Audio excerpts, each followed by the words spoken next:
Hey, good morning, everybody. Welcome to the Crafting Apron. My name is Tina Coe, and today I want to share with you on a technique. I call it the smearing technique that I did making my daughter's project here. This was a white heart that I painted with a brown-based truffle paint, and then I was going to use the dry paint technique, and I ended up putting too much white paint on top of the brown truffle, and so I wear a glove, so I started to smear it off. And as I started to smear it off, I started to like what I was seeing, and I was like, maybe I'm onto something here. Now, there may be veteran crafters out there that are already doing this. However, I didn't see this when I was looking at the crafting videos. So I was super excited to share with you this mistake that went so perfect for my project. I love the way that this turned out. So I wanted to create one for myself using my Monogram last name and see if I could replicate this.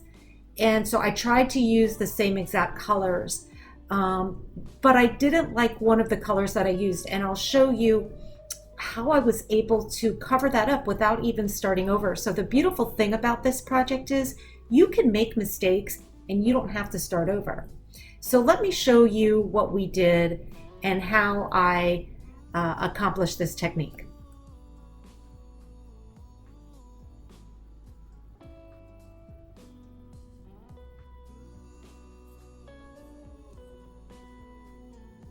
Okay, so here I am with my heart. Now, it started off as a white heart. This is the brown truffle paint that I used on the base, and I'm going to get it in focus here in just a second. That's the base that I used on my daughter's, so I wanted to use the same base on mine. I also used the white Waverly paint from Walmart, and I'm going to be using the agave too. However, the agave is the one that I was talking about earlier that I ended up covering up. I didn't share with you the video of me covering that up, but you'll see that you're not going to see any agave in here. Here's the letter C that I'm going to use, and we'll show you how I decorate that. Okay, so here's the heart, and you can see I already started smearing it a little bit, but here we go. So what I'm doing is I'm just putting that white paint over the truffle paint, and I'm rubbing it with my gloves. And you guys, this is such a fun project. I think you could have fun doing it with your children, of course. Always be safe when it comes to paints with your children. I don't know if these are safe for kids or not, but monitor your children if they're young and you're going to use this technique, or for that matter, maybe use some kid-friendly paints to do this. Use their paints that are made for kids. But for adults, here we go. We're using gloves and we're smearing it all over the place and bringing out some of our creative juices. What I found is the harder that I smear, I'm getting some of that distress look because I'm smearing that white into that brown and that brown is coming out. But then as I add white paint and I don't smear as hard and I just lightly rub, you're going to see where that gives some texture and depth and dimension to this heart. And you can see in different areas where I'm rubbing a little bit harder, how it turns out, and where the lighter rubs are taking place. Like where I'm painting right there, I think I scrubbed a little hard, and so it's giving a distressed look. And then in other areas, like maybe to the far right, you'll see that there are some lighter rubs, lighter smears, giving it more of some dimension. And I'm doing this throughout until I get the look that I'm wanting. I will tell you that I did find that as I was doing this, I was like, oh my gosh, it's not turning out right, because it was my second one, right? And then I was like, oh my gosh, it's actually turning out perfect, just the way that I like it, but I kept going. So I went through a couple of these different phases of loving it, not liking it, loving it, not liking it. But at the end, I really loved it. You just got to stop when you get the look that you're looking for. And I just kept going because I didn't get the look until I was completely satisfied and done, and then I stopped, and that's what you're going to see here. So let you continue to watch the rubbing technique, and I'll be back in a moment.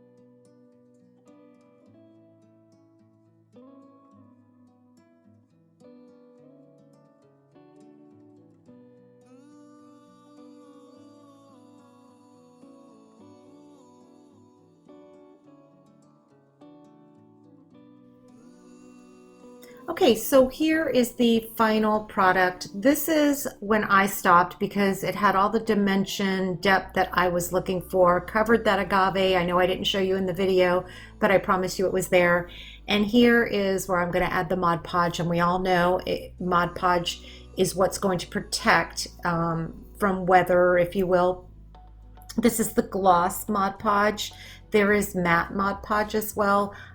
I don't remember what I used on my daughters, to be honest with you. I'm going to guess it was the gloss, but I can't be 100% sure. It just really matters based on what outcome you're looking for. Obviously, the matte is going to give it less of a glossy finish.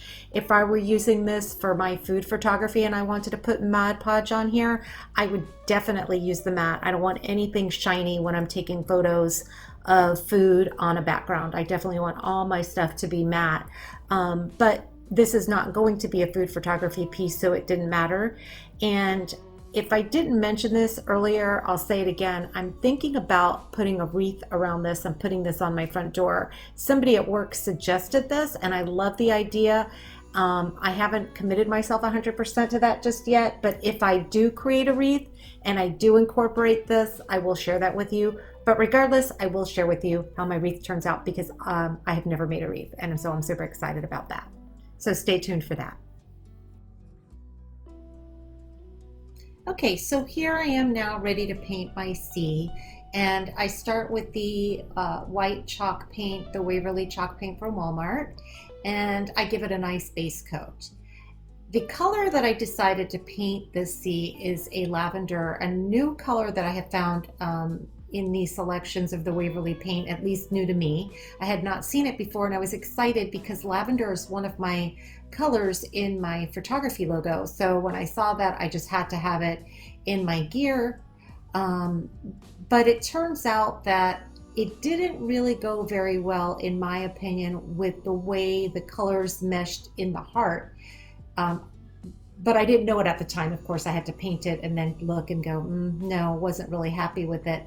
But the great thing about crafting is your mistakes can sometimes turn out into really gems, like the smearing technique with the mistake that I made with the dry paint technique. And adding colors on top of colors is not a bad thing. Sometimes it can turn out to be really a good thing. I tried to do the dry paint here on top of the lavender to see if I could keep the lavender and make it work, but as you'll see, I didn't really wipe off enough of the white paint again. I know how to do the dry paint technique, but I wanted to share with you the mistakes that I'm making here because I want to show you that you don't have to start over. You don't have to throw the C away. You can just go over, paint it, keep going until you get the look that you want. That's the great thing about crafting is you can use towels and rub and sandpaper. I even think I used a little bit of sandpaper in this, which I didn't videotape, I don't believe. But at the very end, I ended up using the Waverly chalk paint, the color Moss, and I really, really liked it. So I'm getting ready to show you the outcome. But again, I didn't want to take away the mistakes that I made to show you that you really don't have to start over. So here we go.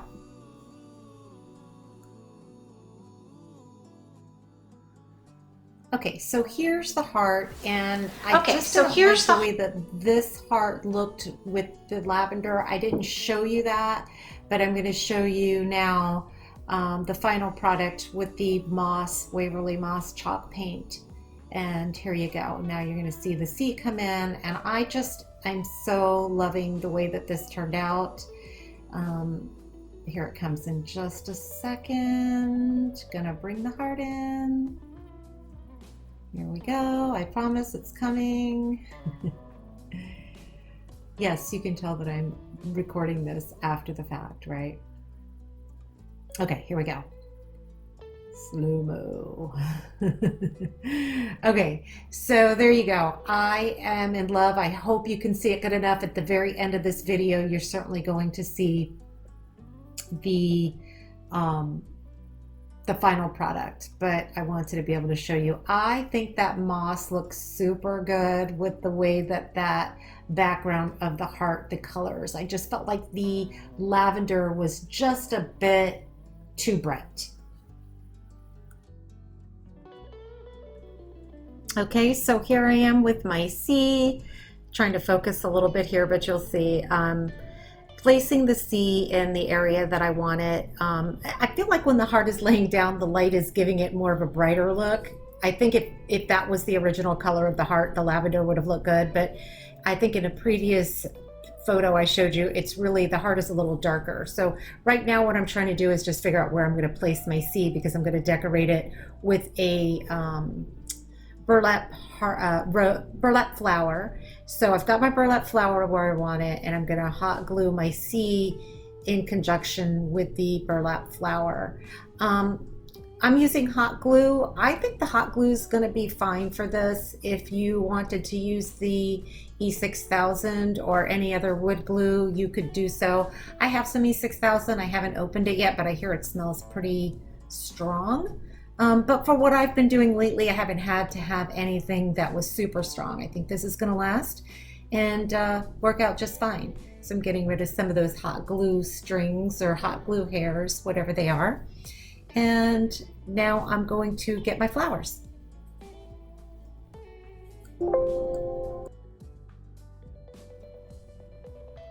Okay, so these flowers I picked up at the Dollar Tree. I don't always find flowers that I like so much at the Dollar Tree. I'm really particular about my flowers. I just like them to look nice. I don't like them to look cheap.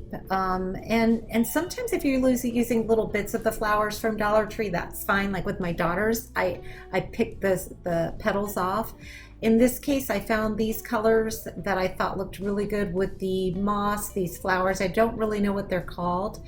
But I'm gluing the stem on right now. I'll cut the stem off here in a little bit, but I wanted to get it in place, and then I'm putting a little bit more hot glue over that stem, and then I'm going to give it a chance to dry.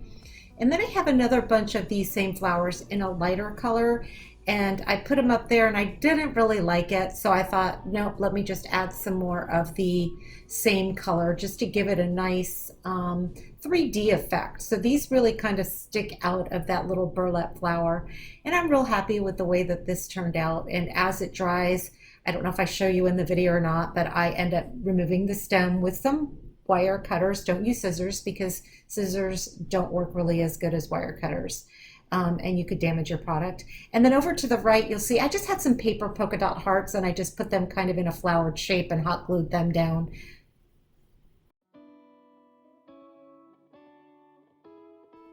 Okay, so here I am just finishing the flowers, and I cut off my stem that was sticking out, and at the bottom, you can't really see it here, you'll see it in the final project. I found some twigs. I have some fake plants lying around the house, and so I cut some twigs. To me, there was just too much negative space at the bottom. Maybe I should have put my seed down a little lower, I don't know, but I filled it in so it all worked out. And then I'm using a thicker jute string to push through. I like the knots in the front. In the final product, you'll see I just did like a basic knot. I like it to look like that, but I ended up changing it into like a circle 8 knot, if you will. My husband showed me how to do that. I didn't videotape that or take a shot of that, what was done, but it really just doesn't matter. Whatever knot you like, you could always Google how to tie certain knots. And then here we go. We're going to show you what my product turned out like. You can see the twigs that I was talking about.